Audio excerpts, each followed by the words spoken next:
اعوذ باللہ من الشیطان الرجیم بسم اللہ الرحمن الرحیم اللہم صلی علی محمد وآل محمد وعجل فرجہم۔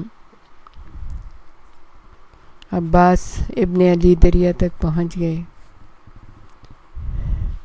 جیسے ہی پانی پاؤں سے لگا، سر سے پیر تک برق سی دوڑ گئی، جیسے سرخ دہکتے ہوئے لوہے کو پانی میں بجھا دیا ہو۔ حواسوں پر قابو پا کر عباس نے جھک کر مشکیرہ بھرا اور منہ تسمے سے باندھ دیا۔ پھر اپنی پیاس بجھانے کے لیے چلو پانی سے بھرا۔ ہتھیلی سے پانی کی تری کلیجے تک اتر گئی۔ عجیب نشہ سا طاری ہو گیا، آنکھیں بند ہونے لگیں۔ پانی کتنی عظیم رحمت خداوندی ہے۔ پانی ہونٹوں تک لے کے آئے۔ پانی کی خوشبو سے دل و دماغ مہک اٹھے، مگر دوسرے ہی لمحے پیاسے معصوموں کی شکلیں آنکھوں میں پھر گئیں۔ دم توڑتے علی اصغر، زرد کملائی ہوئی سکینہ، کرتے کا دامن چوستے باقر ابن عباس اور پیاسے امام۔ ہاتھ کانپا اور پانی واپس دریا میں گر گیا۔ گھوڑے کو اشارہ کیا، گھوڑے تو بھی تو 3 دن سے پیاسا ہے، پانی پی لے۔ نہ جانے کس طرح گردن موڑ کر گھوڑے نے اپنے سوار کو دیکھا۔ نہ جانے ان کی آنکھوں میں کیا تھا، گھوڑے کی آنکھوں میں کیا تھا۔ عباس گھوڑے کو تھپکی دیتے ہوئے ترائی سے باہر نکل آئے۔ ایک دعا کی، اے پاک پروردگار، اتنی مہلت دے دے کہ مچھ خیمے تک پہنچ جائے۔ پیاسوں نے بڑی امیدیں لگا رکھی ہیں، یا خدا میرا بھرم رکھ لے۔ جی میں دعائیں مانگتے تیزی سے نکلے کہ شمر چلایا، خبردار اے شیر کے بچوں، گھیر لو، شکار بچ کے نہ جانے پائے۔ یاد رکھو، اگر پانی خیمہ عصمت تک پہنچ گیا تو تمہارے لہو سے فرات کو چھلکا دوں گا۔ فرات کے محافظ ہو، جینا چاہتے ہو تو گھیر لو، اکیلے کو گھیر لو۔ بھاگتی فوج کے قدم ڈھیلے پڑ گئے۔ ہر حال میں موت سے بغل گیر ہونا ہے۔ عباس کے ہاتھوں جان جائے یا اپنی ہی فوج ذبح کر دے۔ ویسے عباس اکیلے بھی ہیں، ایک ہاتھ میں مشکیزہ ہے، سپر بھی وار روکنے کے لیے نہیں ہے، بس ان کی 2 دھاری تلوار ہی ان کی ڈھال ہے۔ عباس تلوار گھماتے، مشکیزہ تیروں کی باڑ سے بچاتے، صفوں کو چیرتے گھوڑا بڑھانے لگے۔ موج در موج تیر آتے تھے تو مشکیزہ بچا کر سینہ سے پر کر دیتے تھے۔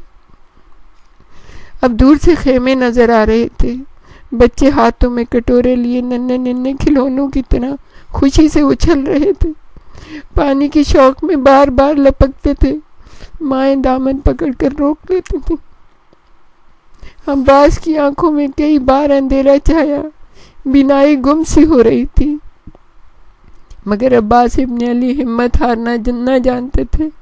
زخم کھاتے رہے، زخم پڑتے رہے، مگر آگے ہی آگے بڑھتے رہے کہ ناگاہ کسی ظالم نے شانے پر تلوار ماری، بازو کٹ کر دور جا گرا۔ ایک پل کو آنکھوں میں دنیا اندھیر ہو گئی، معلوم ہوا گھوڑے سے گر پڑیں گے۔ بس وہ سامنے ہی تو خیمے نظر آ رہے تھے، بس چند ثانیے زندگی کی اور مل جائیں، منزل آ پہنچی۔ عباس کی قوت ارادی تھی یا کوئی معجزہ؟ ایک بازو کٹتے ہی دوسرے ہاتھ سے مشکیزہ تھام لیا۔ گھوڑا اپنے مالک کی بے بسی کو تاڑ گیا تھا۔ اللہ، اسی لیے تو پروردگار عالم نے کہا کہ جانور انسان سے بہتر ہے۔ ٹاپول سے گرزر تلوار کا کام لے رہا تھا، آنکھوں سے شعلے برس رہے تھے۔ جو بدبخت سامنے آتا لوتھڑا بن جاتا، اپنے آقا کے گرم گرم خون میں نہا کر خود گھوڑے پر خون سوار ہو گیا تھا۔ سپاہی چاروں طرف سے چلا رہے تھے، چیخ رہے تھے اور چونٹیوں کی طرح بڑھتے چلے آ رہے تھے۔ دوسرا وار پڑا اور دوسرا بازو بھی کٹ گیا۔ اب عباس کی آنکھیں بند ہونے لگی، مگر حواس قائم تھے۔ نہایت پھرتی سے گرتے ہوئے مشکیزے کو دانتوں سے پکڑ لیا، علم کو چھاتی کے سہارے ٹکا لیا، مگر نہ جانے کیا ہوا، ایک ایسا تیر پڑا، مشکیزہ چھلنی ہوگی۔ سارا پانی عباس کے خون میں مل کر بہ گیا۔ اسی دم کسی ظالم نے سر پر گرز کا وار کیا، سر کھل گیا، خون بہ کر آنکھوں میں بھر گیا۔ عباس اپنے علی گھوڑے کی پشت سے زمین پر گر گئے۔ علم کو سرنگو ہوتا دیکھ کر امام لڑکھڑا کر زمین پر گرنے والے تھے۔ اگر علی اکبر تھام نہ دیتے تو بے ہوش ہو کر گر جاتے۔ فوج پر ایک عجیب ہیبت طاری ہو گئی۔ بزدل گیدڑوں کی طرح خوف و ہراس سے چلاتے، روتے، بلبلاتے ادھر ادھر دوڑنے لگے۔ دھگا پیل میں نہ جانے کتنے دریا میں گر کر بہ گئے، کتنے ہی دیوانے ہو کر ادھر ادھر تلواریں گھماتے دوڑنے لگے۔ انہیں پاگل سمجھ کے خود ان کے اپنے ساتھیوں نے بنظر احتیاط قتل کر دیا۔ امام نے جب نظر اٹھا کر دیکھا تو ایک مقام پہ نہ جانے کتنی تلواریں اٹھ رہی تھیں اور گر رہی تھیں۔ گھوڑے سے گرتے ہی عباس نے پکارا، آقا مدد فرمائیے۔ بھائی کی آواز سنی امام ننگے سر بھاگے۔ کئی بار گرتے گرتے بجے۔ علی اکبر ساتھ ساتھ تھے۔ سہارا دے کر ترائی پر پہنچنے جیسے برسوں لگ گئے۔ ہاتھ پیر کا دم نکلا جا رہا تھا، منظر دور تر ہوتی جاتی تھی۔ انہیں بڑھتے دیکھ کر کتنے ہی سپاہی اپنی آستینوں میں منہ چھپا کر دور بھاگ گئے، جیسے نہتے امام کی نظریں نہیں زہر میں بچھی برچیاں تھیں۔ کسی شے سے ٹھوکر کھا کر امام نے جھک کر دیکھا، عباس ابن علی کا بازو تھا۔ اٹھا کر چھاتی سے لگا لیا، بچوں کی طرح پھوٹ پھوٹ کر رونے لگے۔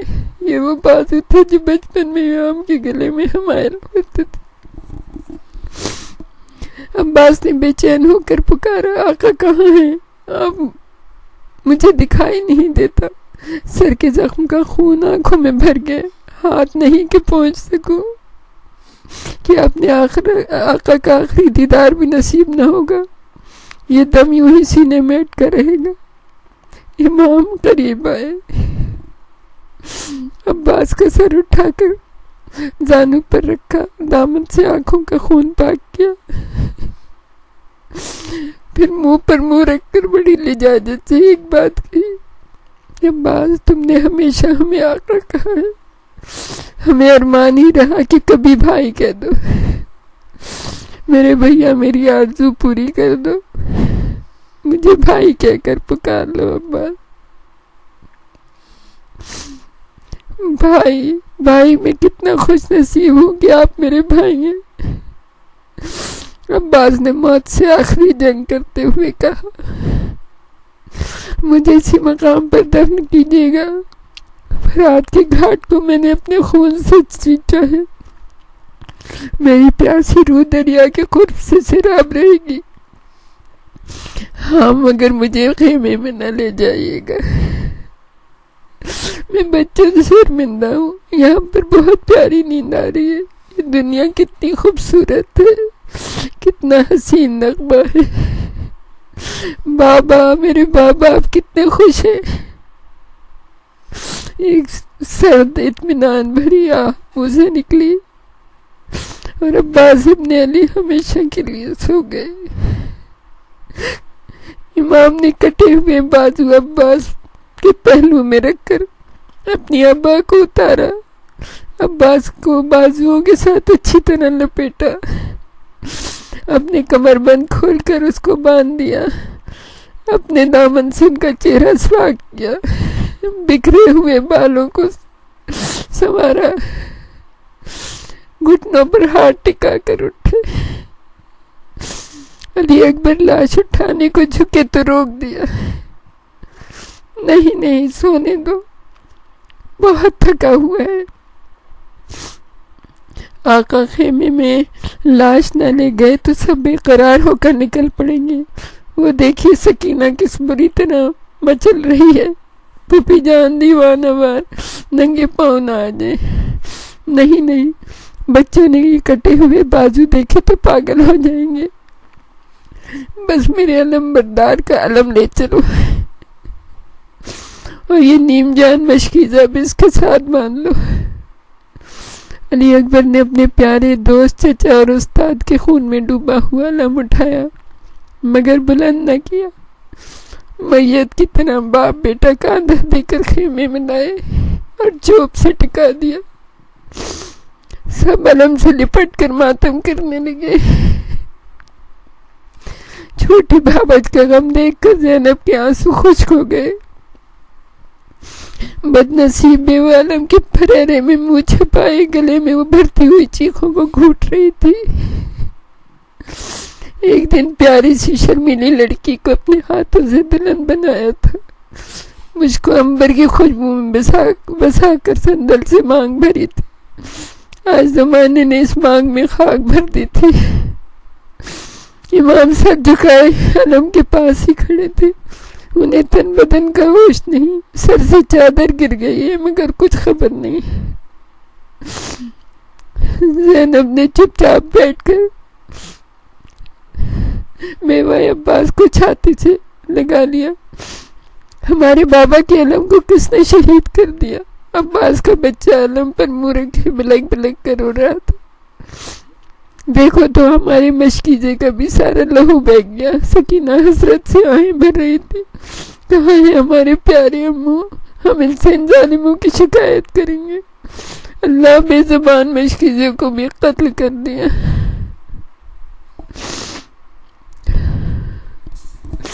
وآخر دعوانا الحمدللہ رب العالمین۔ ربنا تقبل منا انک انت السمیع العلیم وتب علینا انک انت التواب الرحیم۔